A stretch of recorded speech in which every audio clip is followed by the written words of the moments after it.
Guys class 12th जो आपका pre board परीक्षा फिजिक्स का है वो फुल सॉल्यूशन ये रहा।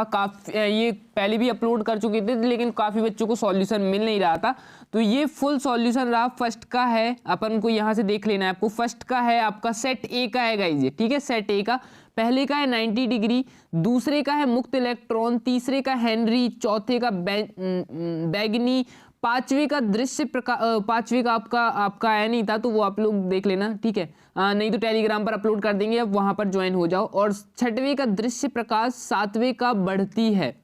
उसके बाद क्वेश्चन नंबर 2 बढ़ता है, उसका दूसरे का भी अभी कंफर्म नहीं हो पाया, तो पता तो चल गया लेकिन कंफर्म नहीं हो पाया था, ठीक है।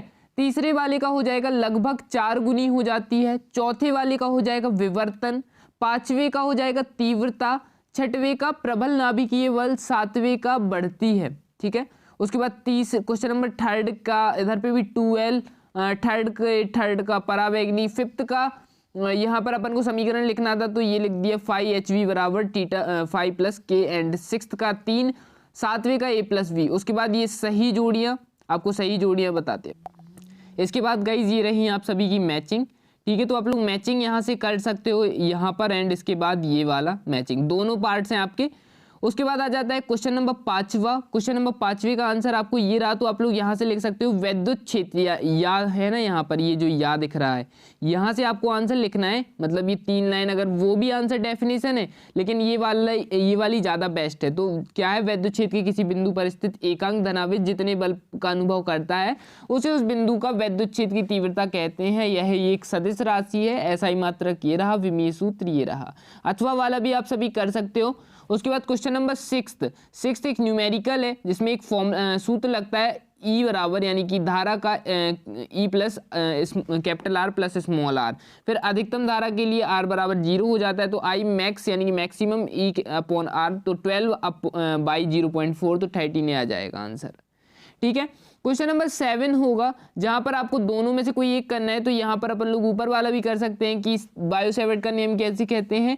तो किसी चालक तार में धारा प्रभावित की जाती है तो उसके चारों ओर चुंबकीय क्षेत्र उत्पन्न हो जाता है। मतलब किसी चालक तार में जब धारा प्रभावित की जाती है ना तो उसके चारों ओर चुंबकीय क्षेत्र उत्पन्न हो जाता है, तो उसे कहते हैं बायो-सैवर्ट का नियम। उसके बाद ये विद्युत बल या चुंबकीय बल में 3 अंतर लिख देंगे अपन लोग। उसके बाद गाइस क्वेश्चन नंबर 8 है, ट्रांसफॉर्मर का उपयोग करके प्रत्यावर्ती धारा की प्रबलता को घटाकर उसे नगण्य ऊर्जा क्षय से एक स्थान से दूसरे स्थान तक पहुंचाया जा सकता है, लेकिन दिष्ट धारा में यह संभव नहीं है।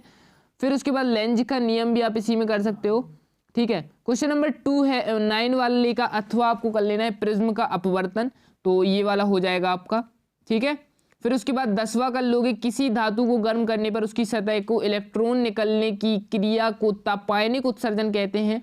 इसमें ऊष्मीय ऊर्जा का विद्युत ऊर्जा में रूपांतरण होता है। इसके लिए प्रायुक्त धातु का गलनांक उच्च होना चाहिए तथा कार्यफलन कम होना चाहिए।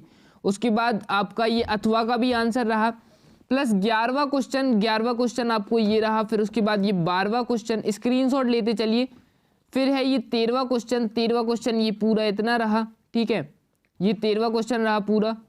उसके बाद 14th वाला भी क्वेश्चन थोड़ा सा बड़ा है, तो इतना है, तो आप लोग पहले इतना कर लेना, ठीक है, इतना। फिर इसके बाद आपको इतना करना होगा, ठीक है। उसके बाद 15th वाला क्वेश्चन, ये भी थोड़ा सा बड़ा है, ठीक है, यहाँ से ये, ठीक है, ये यहाँ तक, ठीक है। चलो उसके बाद यहाँ पर आपको ख़त्म हो जाती हैं, एंड इसके आगे की PDF आप लोग कमेंट कर देना तो वो भी मिल जाएंगे। टेलीग्राम पर अपलोड हो चुकी हैं आई थिंक ये, तो आप लोग वहाँ पर सभी लोग ज्वाइन हो जाओ और इंस्टाग्राम पर भी कनेक्ट हो जाओ, तो वहाँ पर आपको मैं पर्सनली PDF सेंड कर दूंगा। Okay guys, thank you so much for watching.